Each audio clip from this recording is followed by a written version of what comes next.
Project 12 2017 calendar unveiling reception. We're here to interview 12 guys. Hopefully I can speak to all 12. If I can't, we'll speak to who we can and enjoy. I'm Shanitria Moore of She Holdings LLC, and this is my third year producing this calendar highlighting Afro-American males here in Palm Beach County that are doing positive things in our community. In a society where the devaluing of the black male is so prominent in the media, everywhere you go. But I put this together, it was really heavy on my heart because we need to put something out there to counteract all of the negative media, all the negative things that are being put out about our Afro-American men. So that's my why. The concept came about in the middle of Bible study, and then there were 12. Jesus had 12 disciples. The number 12 is the number of government. The number 12 is the number of structure. Our whole system, you got 12 hours in a day. You got 12 months in a year. So if you research the number 12, you'll see exactly why our 12 men, the head of the household, we really need to make sure that we're esteeming them so that they can maintain and stay in their rightful place. I have Chief Chavara Sims here with me. How are you? I'm doing just fine. And yourself? So tell me a little bit about yourself. Who are you? How does it feel to be a nominee? Tell me about you. Well, I'm Chavara Sims. I was born and raised here in Palm Beach County, born in particular. Attended Lake River High School. So most of my roots are right here in Palm Beach County. And as regards to this event, it's nice to be honored by your own, with your own. And this just will go down in the museum of in my memories. Is this your first time here at this event? She said it's been going on for 3 years. Is this your first time here? This is my first time here, but it's first time is the best time. Mr. Artie Williams with me. Please introduce yourself and the company that you represent. Again, my name is Artie Williams. I'm with Mothers Against Murders Association. We're located at 5840 Corporate Way in West Palm Beach. Okay, so how does it feel to be an honoree? Well, it feels great. Anytime you're recognized for something that you're doing in the community, it feels like it's a good honor, and everyone should be looking to have something like that. I mean, that means that we are serving the community and doing what we need to do as part of the men group. I mean, because you need more men to get out and do more things, and so I feel honored. What information would you pass on to the future leaders? Well, I would just tell you, find something that you want to wrap yourself into and go into it and go to it 100%. It can never be a dull moment when it comes to our youth. It's something for everybody all day long to do. I mean, we can find other organizations, and our organization, Mothers Against Murders Association, what we do, we cater to the mothers and the families who have lost someone due to violence. We currently have 324 mothers in our organization, which is way too many. And we make sure these mothers go from being a victim to a survivor to advocate. So we like to continue our efforts in the community. I have Mr. J.R. Thicklin here with me. How are you? I'm absolutely wonderful. Okay, so tell me a little bit about yourself and where you're located, and also, how does it feel to be a nominee? Well, I'm Dr. J.R. Thicklin.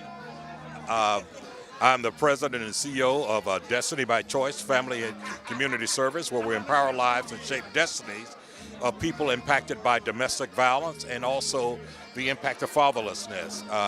I've been in business for 16 years as Destiny by Choice. I've been addressing the issues of domestic violence for over 23 years. I'm an author.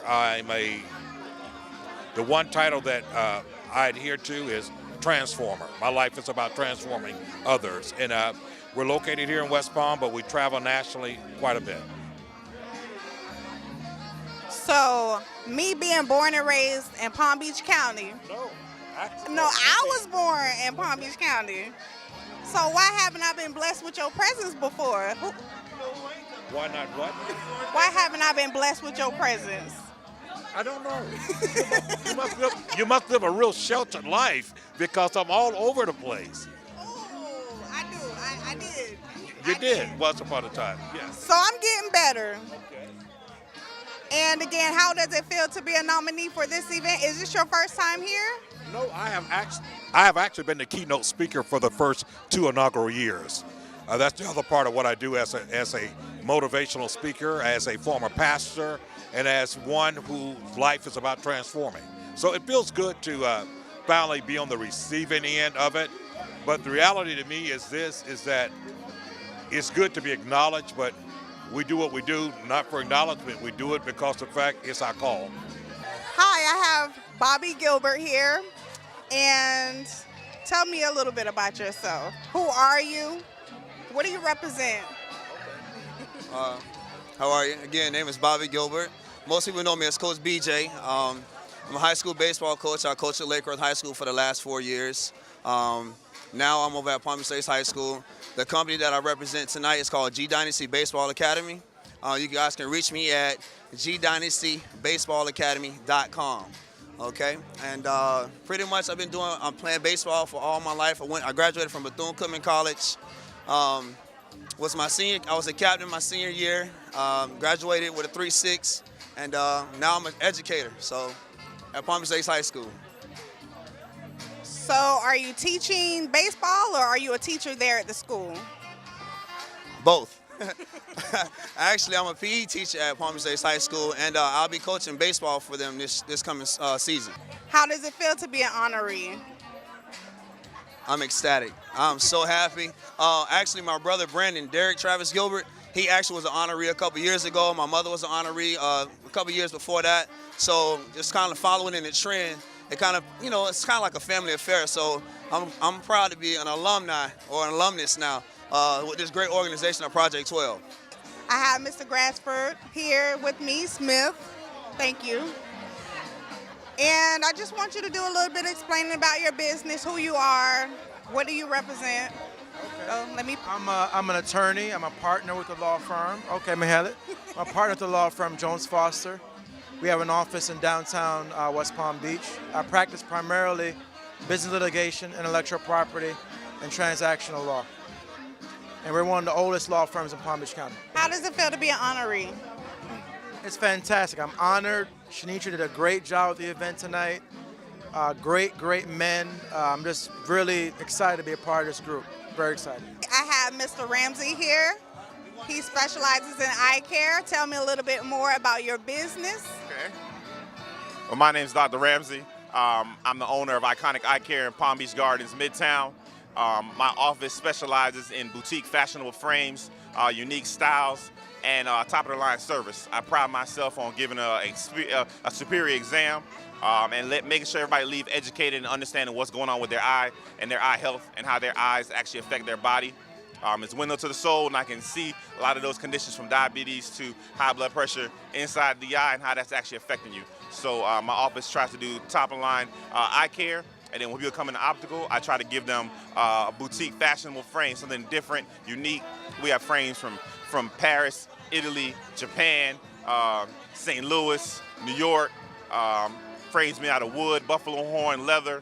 So something that's unique and personal. If you got a little personality, you got a little style, that's where I am. I also do Kings and Queens Socialites, which is a black professional networking group where we're trying to empower black professionals that own businesses or have nonprofits in Palm Beach County and support them and push them forward and encourage others that want to start a business or want to do something else, that if you leap, the community is going to back you up and the community is going to support you. So I'm honored to be Mr. December in this calendar. When she called me, it does one or two things when somebody tries to honor you and tell you that you deserve to be in the Black Men's Calendar for supporting businesses and men in the county.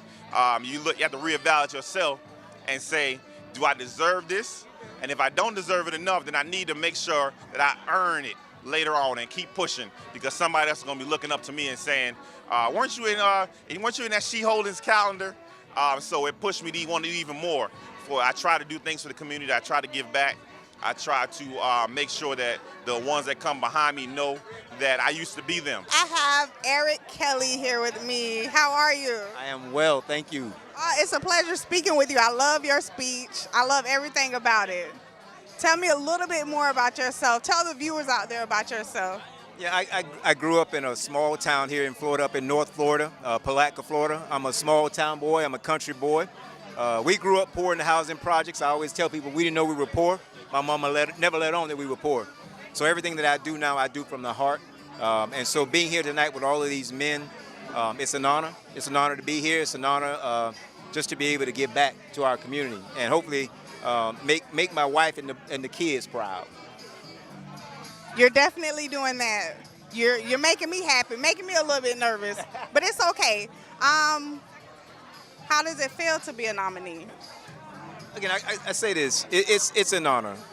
As I mentioned in my talk, I'm a bit of a behind-the-scenes guy. I don't like pictures. I'm not real good out front, but it seems like I'm always asked to do this stuff. But it's an honor. I'm humbled by it. I'm humbled to be among such great men.